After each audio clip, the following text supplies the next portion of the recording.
Hi everyone, welcome back to our channel.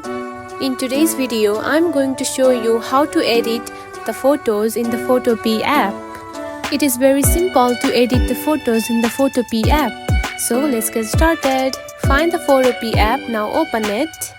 Now to edit the photo, you need to add the photo first. Tap on to Simple Editor button right here.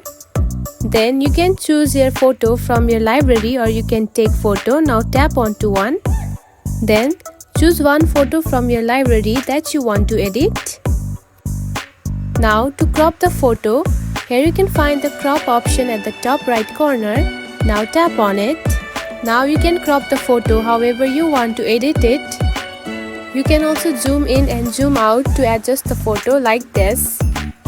To add the stickers and emojis to your photo, tap on to this icon.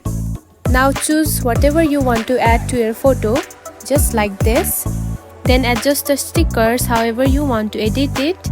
You can also add the emojis from here. Now add one.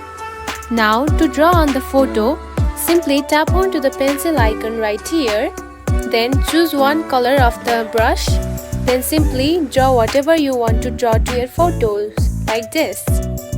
And after that, simply tap on to done. Next, to add the text to your photo, tap on to the T button right here. Now choose whatever you want to write and also choose the color like this. Then adjust it. And that's it. This is how you can edit the photo on the Photopea app. It is very easy, right? If you found this video helpful, don't forget to like and subscribe for more tips. Thanks for watching.